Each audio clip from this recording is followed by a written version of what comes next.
तो कल हम संत और संप्रदाय स्टार्ट किए थे। कल हमने दादू दयाल जी पढ़ा था, आज हम पढ़ेंगे जाम्बो जी।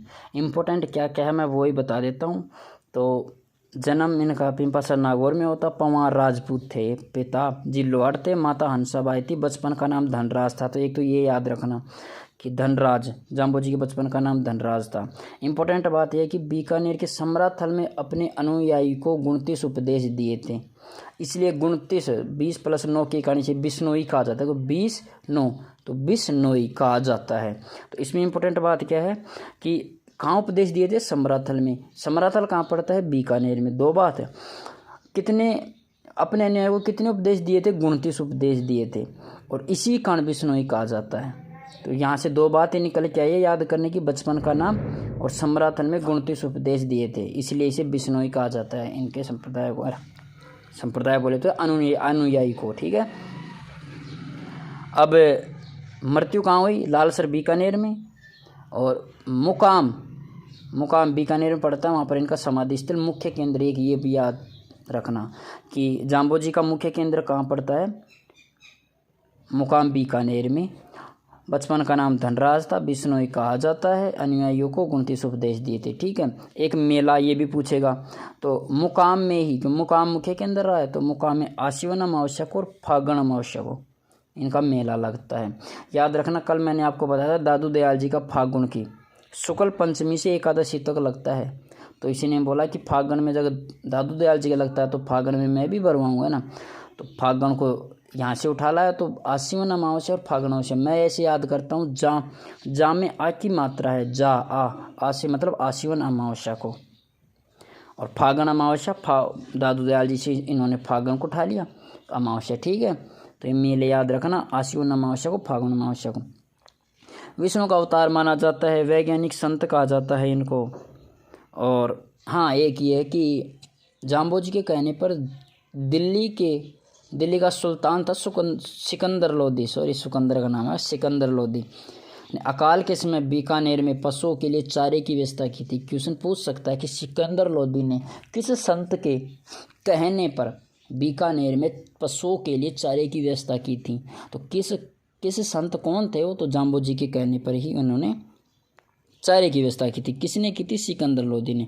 अब देखो, जब इतनी दूर को दिल्ली को सुल्तान अगर चारों भेज रहे हो तो घर वाला तो शर्म आवेगी। तो घर वाला कौन सा भाई? रहता बीकानेर में रहता, तो बीकानेर के राजा और जोधपुर के राजा आसपास, दोनों को शर्म आए। तो इन्होंने भी इनकी हेल्प कर दी बाद में कि जब इतनी दूर से जब सहायता रही है तो अपना के जोर करने। तो जोधपुर के जोधा और बीकानेर के बीकाने जाम्बो जी का सम्मान करते थे, तो उन्होंने भी हेल्प की थी। उपदेश स्थल को क्या बोला जाता है? देखो, साथरिया बोला जाता है। क्वेश्चन पूछ लेगा कि इनके उपदेश स्थल को क्या बोलते हैं? साथरिया बोलते हैं। तो अभी तक मैं मोटी मोटी बात बता देता हूँ। बचपन का नाम सम्राथल में अनुयायियों को 29 उपदेश दिए थे। मुकाम बीकानेर में मुख्य केंद्र है। मेले आश्विन अमावस्या को, फागुन अमावस्या को, और सिकंदर लोदी ने इनकी हेल्प की थी। उपदेश स्थल को साथरिया कहा जाता है, ठीक है। अब बात कर लेते हैं मंदिर वो कहाँ होंगे? एक तो बीकानेर में होंगे, मुकाम और जांगड़ू में बीकानेर में पड़ते हैं, और जोधपुर में के पास ही तो मंदिर होंगे। पास के अन्य लोग ही तो प्रभावित होंगे। तो बीकानेर और जोधपुर के, ये था रामडावास और ये जाम्बा, यहाँ के लोग प्रभावित हो, तो यहाँ पर इनका मंदिर बना हुआ है जाम्बो जी का। कुछ बात कर लेते हैं, जैसे जिस प्रकार से दादू दयाल जी ने निर्गुण भक्ति का संदेश दिया था, इन्होंने भी। और जसनाती संप्रदाय वो जाम्बो जी ने तो, अगर आपने एक छोटी क्लास में पढ़ा हुआ है, अमृता देवी जो पेड़ों के चिपक गई थी, पेड़ों को बचाने के लिए 363 लोगों ने अपनी जान गंवा दी थी, ओनली फॉर पेड़ों को बचाने के लिए। और पेड़ भी कौन से? खेजड़ली। इसका मतलब जो जसनाती का नाम याद आ रहा है, जाम्बो जी के जो अनुयायी थे वो पेड़ों की रक्षा करते थे, और वो भी स्पेशल कौन से? खेजड़ी।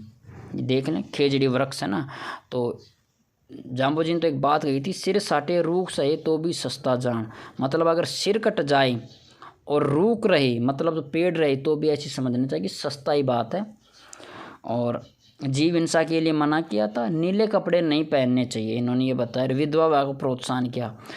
इम्पोर्टेंट आरपीएससी क्या मानती है कि जाम्बो जी लेकिन वो किस पशु को बचाने की बात की, या बोल सकते हैं कि किस पशु की हिंसा के लिए रोक लगाई थी। तो आरपीएससी मानती है हिरण की। वैसे सभी जानवरों को नहीं मारना चाहिए किसी को भी। तो इम्पोर्टेंट बात यहाँ से क्या निकली, नीले कपड़े पहनते थे। आरपीएससी मानती है हिरण को। खेजड़ली वृक्ष, वैसे हरे पेड़ पौधों को नहीं काटने चाहिए, लेकिन स्पेशली इन्होंने क्या बताया, खेजड़ी के बारे में बताया था। एक ये याद रख लेना, भाद्र शुक्ल दशमी को, तेजा दशमी को अमृता देवी बिश्नोई ने 363 लोगों के साथ खेजड़ी गांव में शहीद हो गए थे पेड़ों को बचाने के लिए। ठीक है, तो ये अपने जांबोजी संत थे, इनके बारे में इतना ही।